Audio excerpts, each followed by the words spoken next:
नमस्कार विद्यार्थियों, आज अपन एमए उत्तरार्ध का प्रश्न पत्र द्वितीय के एक इकाई अलंकार शास्त्र के इतिहास पर बात करेंगे।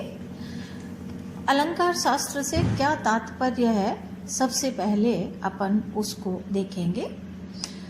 काव्य सौंदर्य की परख करने वाले शास्त्र का नाम काव्य शास्त्र है।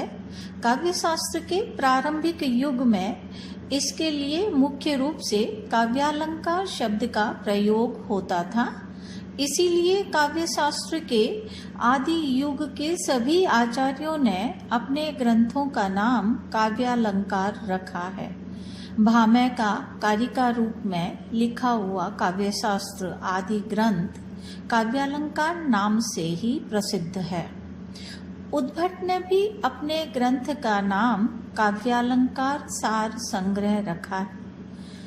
रुद्रट के काव्य शास्त्र विषयक ग्रंथ का नाम भी काव्यालंकार है।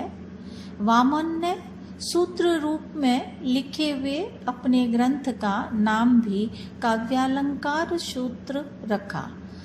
इस प्रकार हम देखते हैं कि प्राचीन काल में काव्य शास्त्र के लिए काव्यालंकार नाम ही अधिक प्रचलित पाया जाता है।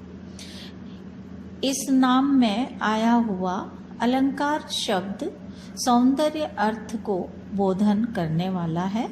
वामन ने सौंदर्यम अलंकारः सूत्र लिखकर अलंकार शास्त्र को सौंदर्य परक प्रतिपादित किया है।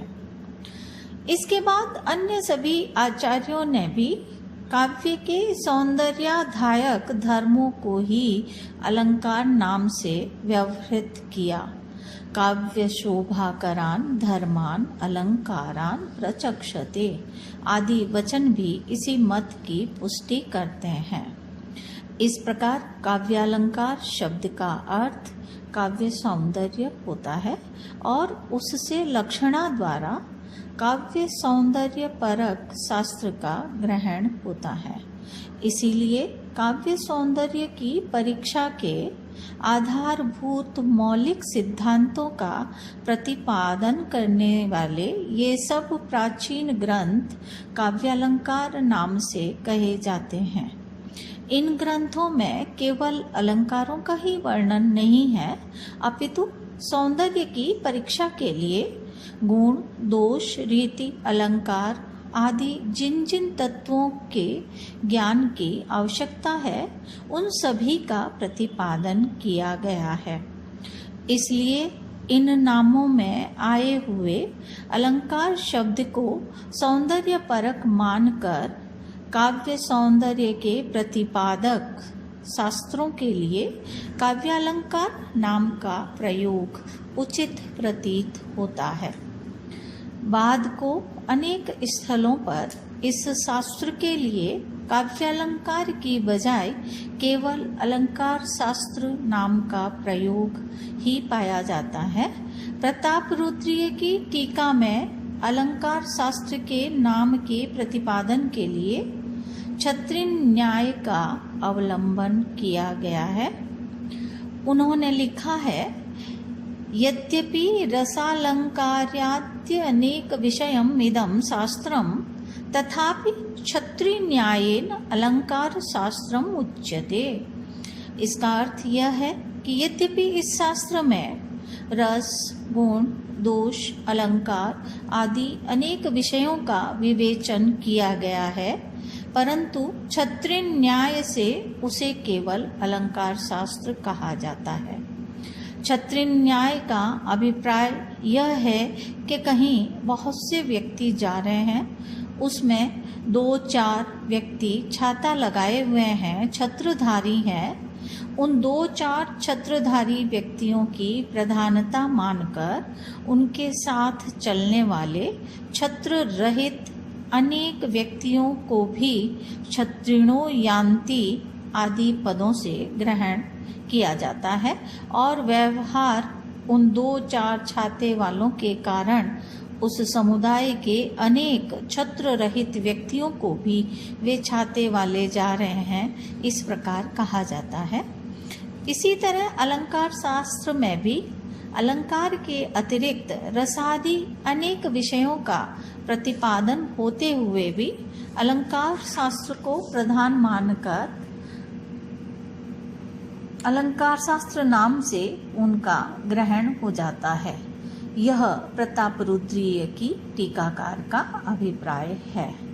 अलंकार शास्त्र नाम की व्याख्या के विषय में अन्य विद्वान भी प्रायः यही मानते हैं, परंतु यह मत अधिक रुचिकर नहीं प्रतीत होता।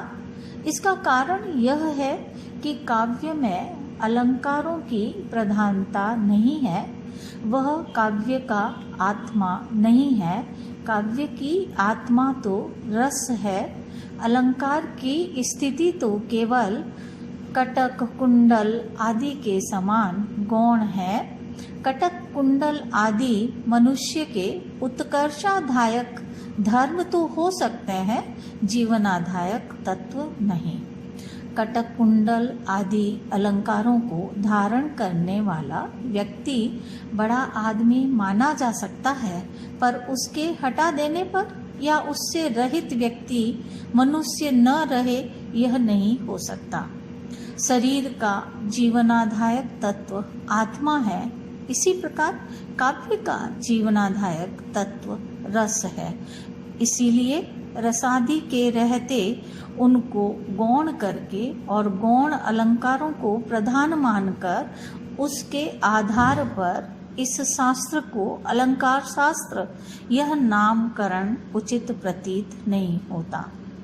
इसलिए हम इस व्याख्या के पक्ष में नहीं हैं। हमारे विचार में वामन के मतानुसार अलंकार शब्द को सौंदर्य परक मानकर अलंकार शास्त्र को सौंदर्य शास्त्र या काव्य सौंदर्य शास्त्र मानना अधिक संगत और उचित प्रतीत होता है। यहाँ अलंकार शास्त्र का इतिहास यह इकाई संभवतः इसी उद्देश्य से रखा गया है। आगे हम इस अलंकार शास्त्र में कौन कौन से आचार्य हुए हैं और कौन कौन से प्रमुख संप्रदाय हैं, उनका काल विभाग किस प्रकार से किया हुआ है, यह सब अगले उस वीडियो में देखेंगे।